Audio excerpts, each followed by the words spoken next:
Hi, welcome back to Belt Loop 29 channel.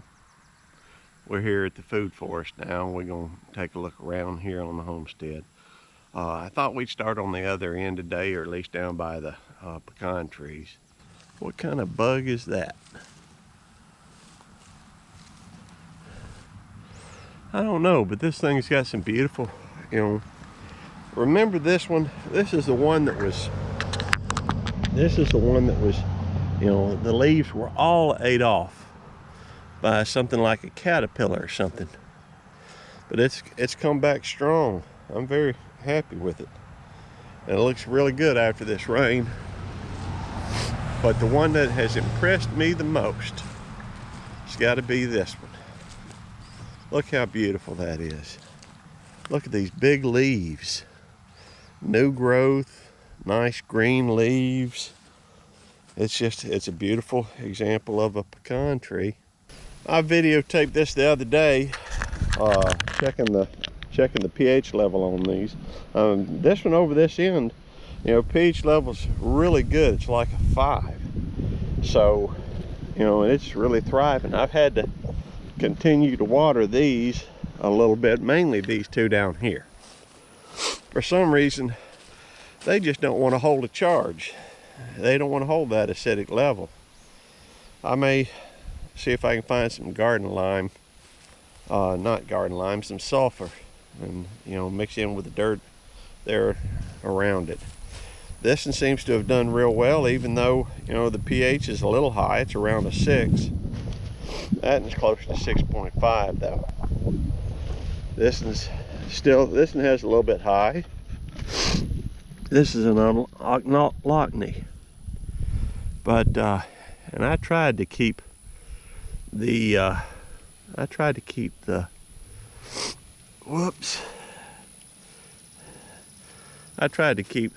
flowers off of this thing, but that one certainly looks good.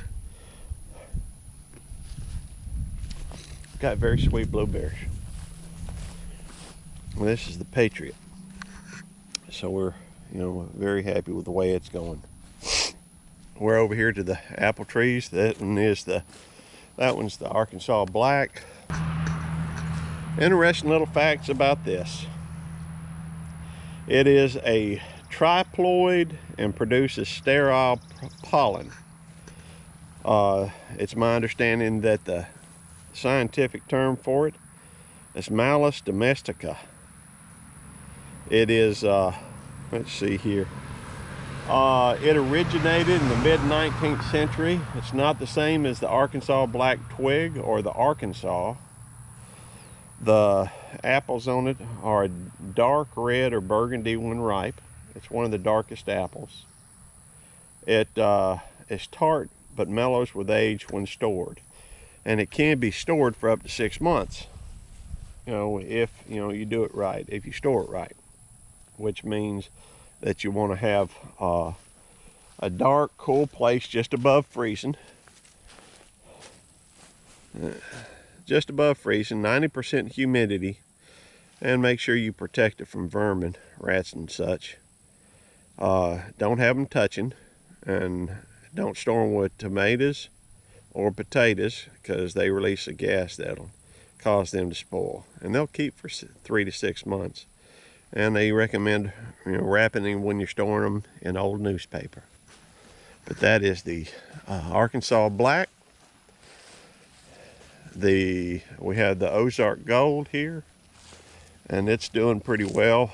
Yeah, we've got a few touches. We're gonna have to do some more research, find out what's going on with that. The Apple tree is certainly doing real well. This is a Dorset Golden. It was kind of more or less twigs when we put it out here, but it's certainly leafed out and looking good. And of course, I know I mention it every time, but I'll mention it again.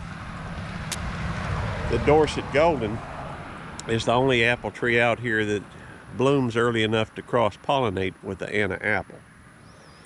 The other tree that would is a 9 shimmer.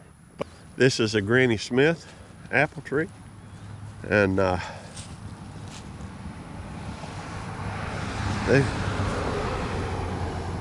having a little bit of maybe pest issue on it. I have to do a little bit more research. It's probably time to pull them already. Let's see, at one point we had 4, 1, 2, 3, 4. Yeah, there's still 4 on there. But they ain't falling off or anything, so I really like the fact that this is, you know, kind of training this limb. You don't want them to get too, you don't want acute angles. The wider the angle comes out, like right here, the wider the angle comes from the tree, the less likely it is to break. And even then, now when we get to doing some pruning, we're gonna have to look at this because, you know, crossing branches are something that you want to get rid of. You don't want something that's coming back into the tree. You want it to try and come out, but it can create a problem because it can rub on the tree and then create a spot where the pest can get in. If that is a Cherokee nectarine, that's supposed to be a nectarine and that's supposed to be a nectarine. So it's possible I have 3 nectarine trees. These are the peach trees. That's supposed to be a sunlight nectarine, but it ain't. That is a Bella Georgia, and I'm gonna come in here soon, and I think probably right about here, maybe here, I'm gonna prune this. I want to open it up, do a couple of things. First of all, we have, I don't know if that's a deficiency. I'll have to look into that a little bit better, but if you prune it right about here, you see all these limbs coming out around? That's a perfect spot to prune so that it'll open up like a goblet. And that's what you want on peach trees. This one here is a Bella Georgia peach tree as well, and it's looking nice and green, and obviously it's getting plenty of sun. There's one that was looking really rough. It's doing better, but it's not out of the woods totally yet. We'll work on it. Let's go look down at the plums. That was planted last year. That one came from Lakeland Yard and Garden. That is a Methley plum. I believe this to be a Santa Rosa plum, but we're not sure because we lost the tag, and that one was planted last year as well. These other 4 came from Hutto's, and I know that those 3 right there are Methley, at least I believe they are. I know those 2 on the outside are Methley. This one is actually a Ruby Sweet. So that's a Methley, that's a Methley, that's a Methley, that's a Ruby Sweet. This one, let's see if we see a tag by it. Yeah, there it is. This is Santa Rosa. Like I said, we've lost the one on this one. I believe it's a Santa Rosa as well. These are cherry trees, and I need to do a complete thing on these alone because they are awesome. I had to get these out of Texas, had them specially shipped, and that wasn't cheap. I ain't gonna lie to you. At least not for me.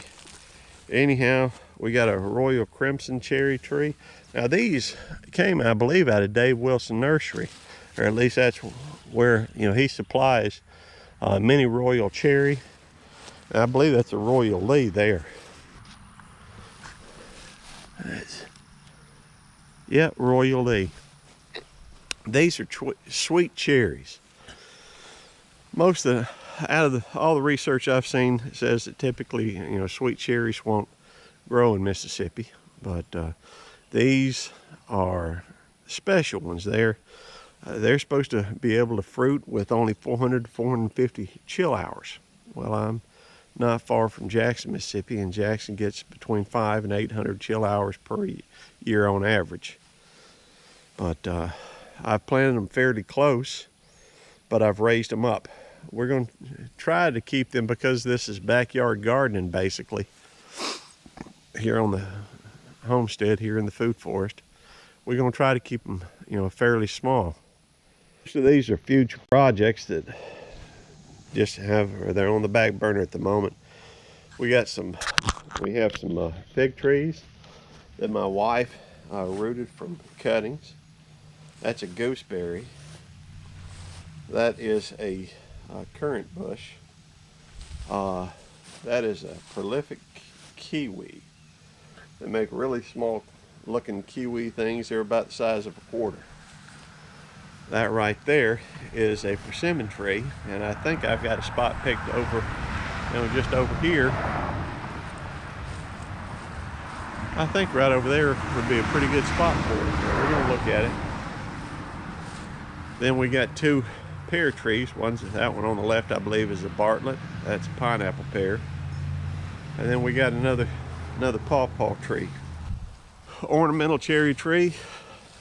And then on the other side of that, we got blackberries, thornless blackberries. And yes, I know I planted them kind of a dark spot, but they're still growing. Got a little pest damage on it, what have you. But bear with me, I'm gonna just kind of twist that around so that it can kind of train it on there, maybe. I don't know, I don't seem to be very successful on these blackberries. That's okay. You plant them to do the best you can. Some of them's gonna die, some of them will live. But if all else fails, we're gonna see if we can't move those down here another time to buy these grapes and the muscadine bushes, vines, whatever you want to call them. Concord grapes there on the right. And we had them tied at one point with a nylon baling twine, but we took it off, and there's the vines on this Concord grape had twisted around it, and then so it's being trained. Isn't that pretty?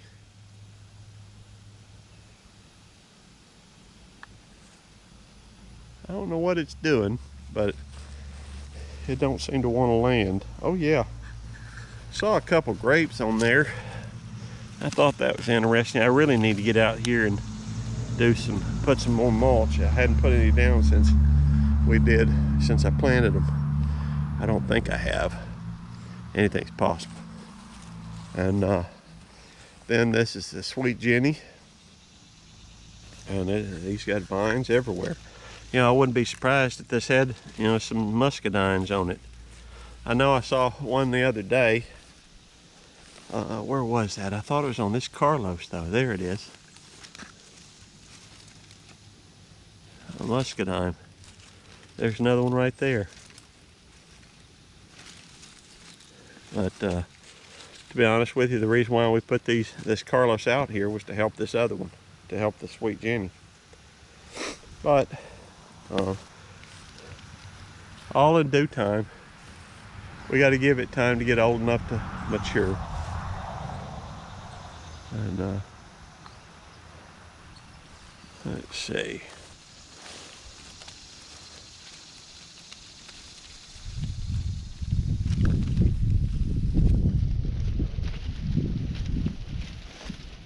Just try to train these one-handed.